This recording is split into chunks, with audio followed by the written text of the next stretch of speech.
Hello everybody, NC4XL, North Carolina for extreme lovers, and I'm not. This is Dom, the darling old man. I'm not in my car, it's in the shop again. One of the attributes of going out and doing too many parks on the air, I guess, I don't know.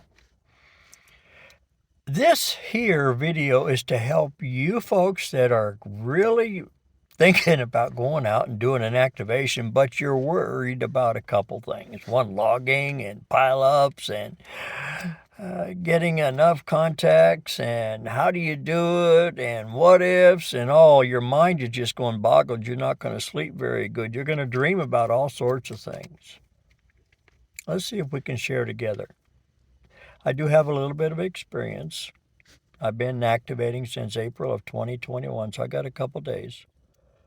And I'll share some things that, yes, I have tried. These are not just my opinions on things. These are things that do actually work. And I've used them with some of the people that I've had the chance to get started on their own activating procedures and things like that. So let's start with some of the basics. Yes, you got a laptop. Yes, you got a tablet. That's fine. You don't really need it at first. Let's get comfortable with what's going on. And then you can move up to learning how to operate this and operate that. It's terrible you get into a park and you ain't got no internet anyways, so your phone's not going to really do no good. So how do you work around that? Well, let's start with the simple things. Set your antenna up, whatever you're using. If you got a wire that you can put up in a tree, knock yourself out. You got a Wolf River coil or a Delta loop. You got a mag mount. You got a buddy pole. Whatever you're using, do your thing with it. If you're using the end-fed, be sure that wherever you're at, I like to say stay out of sight, out of mind when you're at a park. Because a lot of times when you're throwing an attention getter out there, a table and or a little POTA flag and stuff like that, you bring on attention to yourself. And right now you don't need that. You just want to be able to play with your radio. And remember those words, you're playing with your radio. You're not doing a event. Okay? You're playing with your radio. So let's say you have internet and you're out there. You take your pencil and paper and you get ready to utilize it. Don't have to use a device. You don't need another thing that's going to draw in the battery. You don't need another thing that's going to glare in the sun. Use a simple paper and pencil to get started because you really want to just listen. Check the spotting page. Set it up by frequency when you set up your app, set it in frequency and just go down the frequencies and start listening and seeing if you can hear them. And one of the things that you can do is learn the style of the activator. If you can, get in at the end of their pile up because they're more than likely going to have a pile up. And if they do, and that's one of the things you're trying to get away from, is just this is NC4XL, park to park. I gave my call sign and I'm park to park. Using the word just park to park to me personally is unprofessional because that party might have 3 or 4 of us. So they call park to park and all 3 or 4 of us answer. So if I give some type of identifying NC4XL, park to park, if you heard the XL park to park over the pile up, I might be fortunate to be first in line. Write it down, write the park number down, write the frequency down, write your time down that you make the contact because when you upload your logs, that time is important. The frequency that you're on is important. 7.2 is fine. 7.243 is fine. On my logging app at home, I put the actual frequency. I don't put 7.2 and hit enter. Okay, I put 7.241, 7.186, whatever. You do what you're comfortable with out there and just go into the listening mode. And when you do the park to park, listen for their park, confirm their park, give them your park, good to go, next. Let's say you do this 5, 6, 7, 8, 9, 10, 25 times. It's great because regardless, 10 contacts at that park makes it a completed park activation. And there's a such thing as and some people use this incomplete, or some people get crazy and call it failed. There's no failing. There's always growing, and you learn by making mistakes. If I didn't make mistakes, I would not be where I'm at. They help me become a little bit smarter on what I did the next time around. So get your contacts that way. If there's a contest weekend, go to a park. Listen to me. Go to the park. There's a contest weekend going on. They don't care about your park number, okay? Get that. If you're in a park and you're in a contest weekend, they don't care about your park number. So just go make contacts. 5'9", North Carolina. 5'9", 50 watts. Whatever their requirement is, play the game, give it to them, get on down, and just keep scrolling the band or bands. Okay? That's how you get those contacts. Now, let's say you've got a little gutsy and you're ready to go give it a shot. But you don't want the big pileup. Turn your radio down. Turn your power down. If you got a QRO 100-watt radio like I got, turn it down. Turn it down to 50 watts. Turn it down to 40. Turn it down to 20. Turn it down to 10. Go QRP, 10 watts.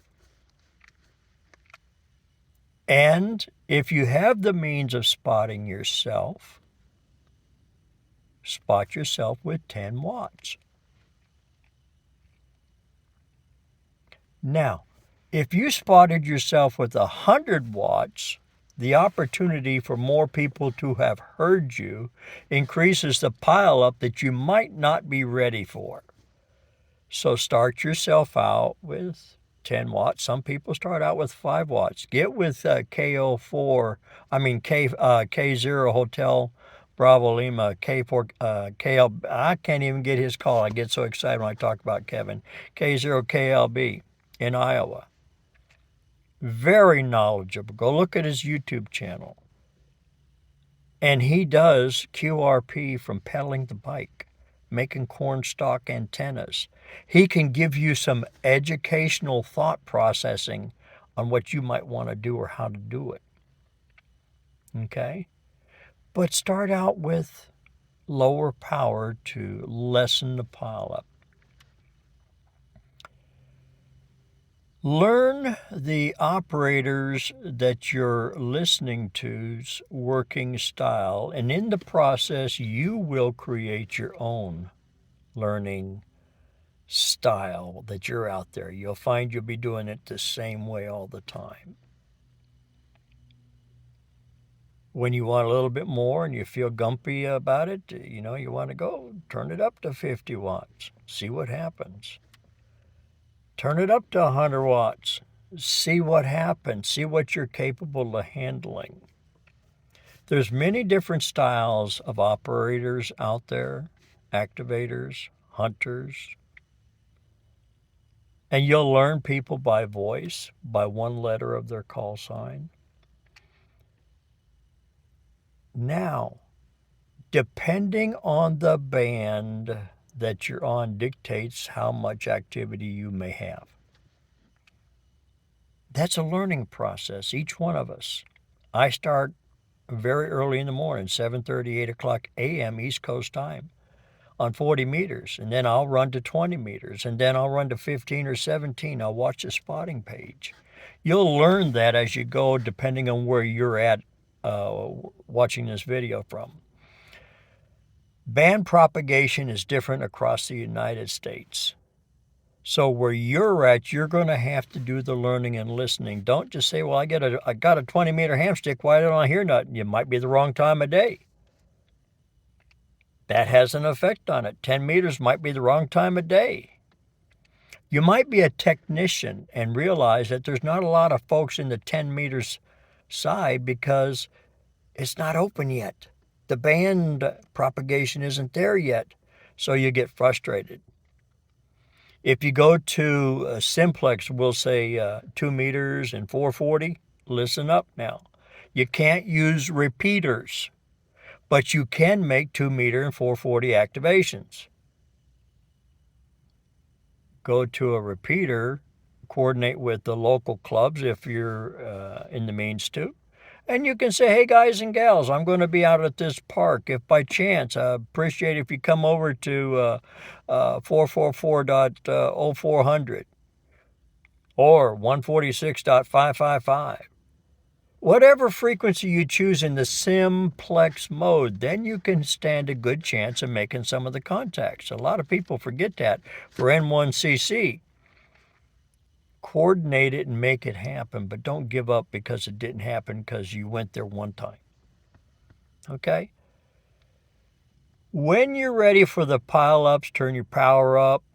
When you're ready for a little bit more activity and you have learned your laptop and you learned your iPad or you learned your logging program, whether it's Hammers or N3FJP, that's what I use. I'll back and support it. Scott is a active hunter and active activator.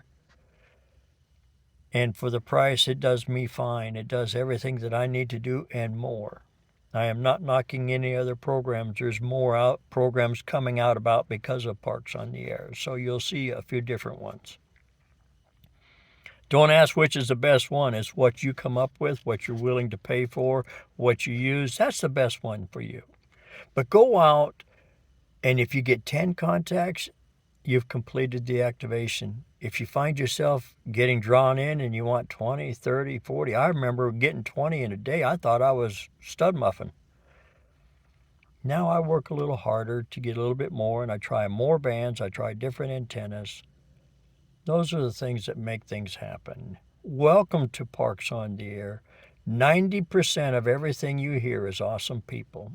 You're going to find QRM. You're going to find lids. You're going to find people telling you can't do this.